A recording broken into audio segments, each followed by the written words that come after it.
had somebody to turn out the lights. That's right. They did that, and they did that on Saturday or on Friday. Yeah, tried to, didn't they? Yeah, pit road has been open. Parker Kligerman came to pit road, 4 tires, a track bar adjustment. His truck has been loose. The 88 of Matt Crafton, solid run for him. He's been second all day long. 4 tires, 1/2 pound down the air pressure, all 4. Ray? Nelson Piquet said our truck is really, really good, so they went with a slight air pressure adjustment just to tighten him up a little bit. For the 17, he's been pretty happy with his truck. They made a little air pressure adjustment also, but Peters went from 4th to 2nd on that round of pit stops. Thanks, Ray. I don't want to be the downer, but Mike Helton, president of NASCAR, walked into the announcer's booth, and all of a sudden a caution came out. I don't know how that happened, but hey, Mike, thank you so much for joining us here. I know it is a huge thing for Andy Hillenburg to see you and a lot of the executives that were in Texas last night make the trip here to the Rock. Yeah, I think a lot of the industry's eyeballs are on Rockingham, either in person or on television today, because it's part of our heritage. Right. You know, we're proud of our heritage and our roots and from day one. And of course, Rockingham played such a big role in so many years of that it's really more fun today than it's been in a long time to come to a race. You know, it's amazing. You walk through the garage area, everybody's smiling. You know, everybody in the garage area is just so happy to be here, and so many of the faces just like you that we saw, that we knew were in Texas last night, and they made the trip to be here for this event. Yeah, and I think it's a tribute to the Rock, but it's also it's in us. You know, we're all race fans at heart, and we know today's a very special day. Don't you just love it that every time we ask the fans to step up and help us out, they come through? And what a great crowd here. What enthusiasm we have in Rockingham, and we owe them a real thanks, huh? No, we do, because they really helped Andy put this place back on the map. Well, Mike, I appreciate you being able to join us here. If you want to help us call the race for a little while, you're more than welcome to. I'll go take a break, and when we need another caution, I'll come back. You'll come back? All right. We appreciate that. We had a tweet that came from Denny Hamlin. Obviously, Denny was also busy last night at Texas. I'm going to run the Rock next year in a truck if I have to build one myself. So pretty great social media there from Denny Hamlin. We are back at the Rock. We're under caution. We'll be back for the green flag in just a moment. The caution was for debris. That's what brought our second caution of the day out. Everyone came to pit road on lap 61 for tires and fuel. And now we're going to have 2 major races, one for the lead of this race, and then about 20 trucks that would like to get back in the game, get back on the lead lap. A lot of really good trucks, too. Jason White, Ron Hornaday among them. Try to get that lucky dog. Nelson Piquet Jr. Now it's Timothy Peters that will work on his inside as they come back to the green flag, and it's in the air.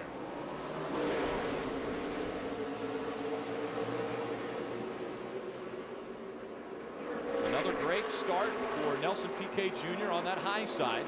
See Casey Kane up there. He restarted this race in 6th. He's side by side now with Buscher, now going after Kligerman in a battle for 4th. Uncharted waters for Casey Kane. He's in the middle of the racetrack. We've seen him right down on the yellow line pretty much this whole race up to this point. He ventured to the top a couple of times to feel it out and made a pass on the high side that time. So I think Casey's going to be a little bit surprised when he does make his way all the way to the front, like we know he will, about what Nelson Piquet has for him when he gets there. But look at Matt Crafton. Battle for the lead. Nelson Piquet Jr. will give it up to the 88 of Crafton. Crafton takes the lead away from Nelson Piquet. And remember, these guys have had an opportunity to adjust on these trucks a little bit on that pit stop. Now side by side for 3rd. Casey Kane on the outside. Timothy Peters on the bottom of the racetrack. Look at Johnny Sauter. He peeks underneath Ty Dillon, grabs the 5th spot. He wants to join this battle. That's his teammate leading the race. Ty Dillon just behind him. James Buscher in the 31. Falling back in the 7th spot. So Crafton out in front of the field now at the Rock. Nelson Piquet Jr. running 2nd, Peters 3rd. Casey Kane has taken 3rd away. Problems for Todd Bodine in the 11. It looks as though damage to the right side of that truck. I think he bounced off the wall, maybe coming off of turn 2 this last time around. He hit the wall. It's more than a bounce. Boom. Way up the track, hard into the wall. Just chasing that truck up the hill. Watch him. He looks to the inside of Coulter. Can I remind you, he's won two races here at this place, 2 NASCAR races. And that wasn't the safer barrier. Just after the safer barrier ends, the 11 of Todd Bodine hard into the wall and now on pit road. Right side. You're going to need more than right sides. I think you might need 4600 first gear. Yeah, I think he's lucky he didn't break a brake rotor as hard as he hit with that right front. You see the cement dust in the wheel, Ray. And Phil, he just said the steering wheel did move, so he thinks they may have a camber issue there or a toe-in issue with one or the other. So they're going to put right side tires on it to go out and feel it out, but more than likely they'll be headed to the garage to make adjustments on the front end. I think you're right, Ray.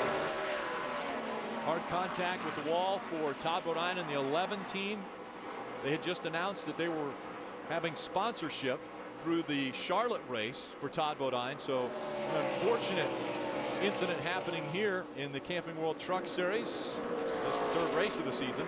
You know, you have to wonder a little bit, Phil. Does Casey Kane, after he's fought his way all the way through the field, he's got the leaders in sight now. Does he got to take it easy on those tires a little bit? You can see PK is very serious about grabbing the lead back.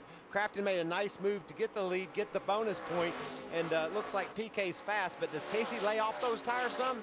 He knows as good as anybody how you have to save your tires here, and he knew what he had to use them up a little bit at the start of the race because he started so far back, but he made his way well into the top 10. Now he has the leaders in sight. I think if he can comfortably pass them, I think he will. Yes, exactly. They're setting a pretty fast pace right now, so he's got to keep that in mind. We went for 53 green flag laps before the caution came out for debris. So a long run on those tires, and it had been 61 laps since the start of the flag, or since the start of the race. So a lot of laps on these tires, and now Casey Kane down to the bottom of the racetrack looking to battle for the second spot, Ray. And guys, remember I told you he was about a 4.5 on loose off in that Rockwell truck. Well, on that pit stop at lap 61, Mike Shiplett took the track bar down one round. Not a real big adjustment, but Casey said it definitely made a difference. He was the fastest truck that last time around. Johnny Sauter was this time around as he pulls to the back bumper of Timothy Peters in that battle for fourth. And we still see two distinctly different lines out of the top two.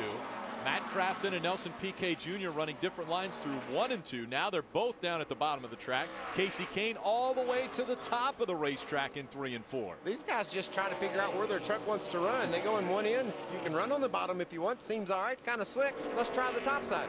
Seems all right. Pretty slick. Johnny Sauter in the 5th spot. It's Crafton, Piquet Jr., Kane, Peters, and Sauter your top 5. Nelson Piquet had led predominantly the entire race through lap 61 before the caution came out, and Crafton has taken that top spot.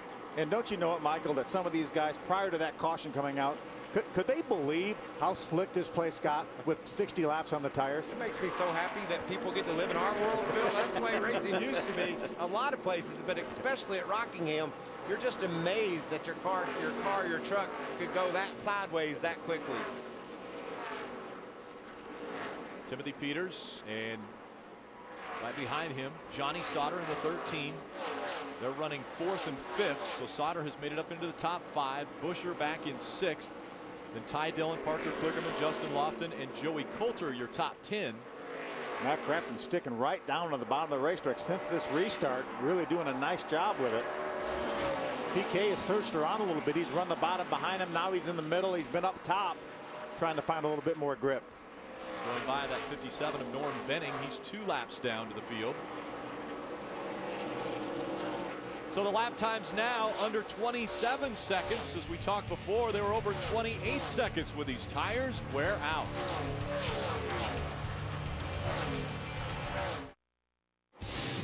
Coverage of the NASCAR Camping World Truck Series on Speed is brought to you by Honda Generators, the power of choice. By Auto Stop. New Auto Stop is foolproof. Gray is over. And by Sleep In. Dream better here. Book now at sleepin.com.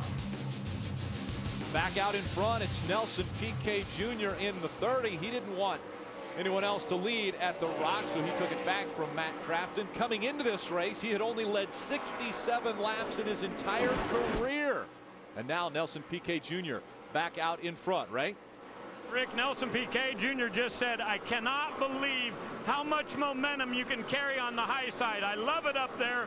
I don't know why anybody would be hooked to the bottom. The crew chief just asked him, would you like lap times? He said, no, I can feel when they're good, and right now they're great. Hermie?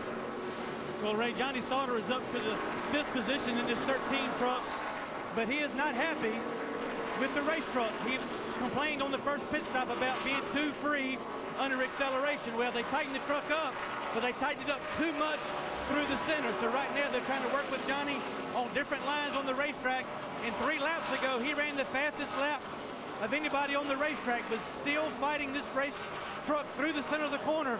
They're looking forward to getting back to pit road to make some more adjustments. Thanks, Hermie.